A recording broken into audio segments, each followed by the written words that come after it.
1882년 3월 24일 결핵균을 찾아낸 남자 인류를 구한 세균 사냥꾼. 1843년 12월 11일 로베르트 코우는 독일의 한 작은 광산 마을에서 태어났습니다. 아버지는 광부였고 어머니는 교육열이 높았습니다. 어린 코우는 독학으로 글을 익혔고 호기심이 넘치는 아이로 자랐습니다. 4살 때 그는 스스로 글을 읽을 줄 알았고 6살 무렵에는 동물과 자연에 대한 실험을 시작했을 정도였습니다. 그가 생물학과 의학을 사랑하게 된 것은 우연이 아니었습니다. 1862년 그는 괴팅겐 대학교에 입학하여 의학을 공부하기 시작했습니다. 당시 의학계는 세균과 질병의 관계에 대해 명확한 답을 내리지 못하고 있었습니다.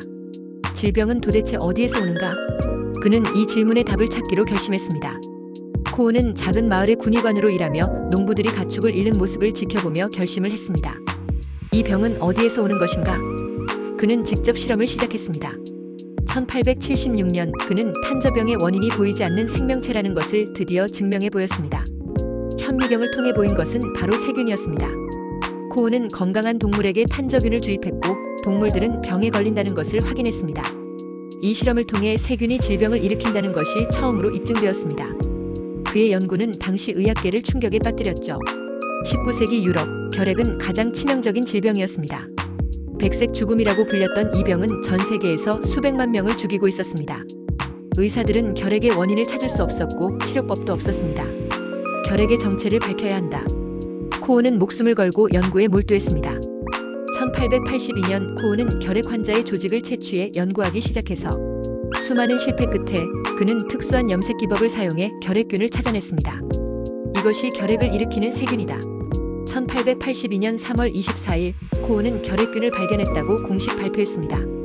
코우는 특정한 세균이 특정한 질병을 일으킨다는 이론을 정리했습니다. 1. 환자의 몸에서 세균을 발견해야 한다. 2. 세균을 순수 배양해야 한다. 3. 배양된 세균을 건강한 개체에 감염시켜 같은 질병을 재현해야 한다. 4. 다시 동일한 세균을 분리해야 한다.